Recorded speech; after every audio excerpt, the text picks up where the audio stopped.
Hello दोस्तों, आज की कहानी है गिलहरी और अखरोट का लालच।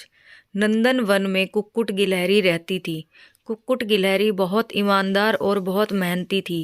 वह जंगल के राजा शेर सिंह के यहाँ नौकरी करती थी। शेर सिंह ने उसे एक बोरी अखरोट देने का वादा किया था, इसलिए गिलहरी पूरी लगन और मेहनत से अपना काम करती थी। शेर सिंह को खुश करने के लिए वो कई बार तो बहुत ज़्यादा काम भी करती थी। उसे खुशी थी कि उसका मालिक उसे एक बोरी अखरोट देगा, जिन्हें वो मज़े से खाएगी और सारी ज़िंदगी आराम से रहेगी। कुक्कुट रोज़ समय से काम पे जाती और पूरा काम करके ही वापस आती। कई बार वो काम करते करते थक जाती थी तो सोचती कि थोड़ा आराम कर लूं, लेकिन फिर अचानक अखरोट का ख्याल आता तो वह फिर से काम में लग जाती। कभी कभी काम करते समय वो अपनी मित्र गिलहरियों को खेलते हुए मस्ती करते हुए देखती तो उसका भी मन करता कि मैं भी दोस्तों के साथ खेलूं और मस्ती करूं, लेकिन जैसे ही अखरोट की याद आती वो लालच में फिर से काम करने में लग जाती।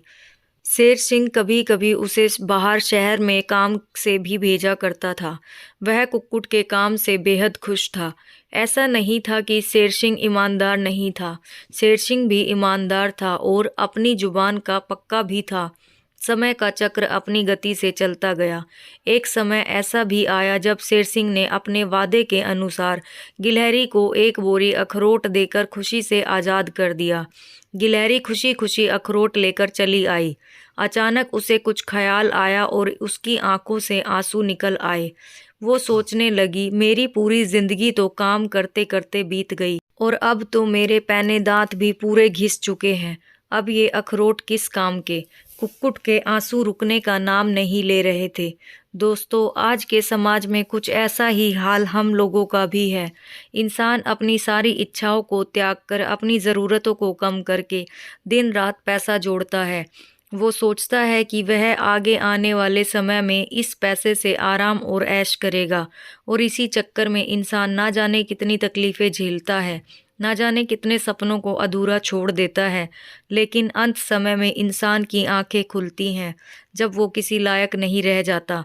दोस्तों, ऐसे पैसे कमाने से क्या फ़ायदा जिसको इकट्ठा करने में आपका पूरा जीवन ही खराब हो जाए और वो पैसा खुद आपके किसी काम का ना रहे। जीवन में एक बात ज़रूर याद रखना, समय से कीमती कोई चीज़ नहीं। इस दुनिया में ऐसा कोई अमीर पैदा नहीं हुआ जो बीते हुए समय को खरीद सके। मित्रों, मुझे उम्मीद है इस कहानी को सुनकर आपको बहुत कुछ सीखने को मिला होगा। छोटी सी जिंदगी है यारो, हर पल का आनंद लो।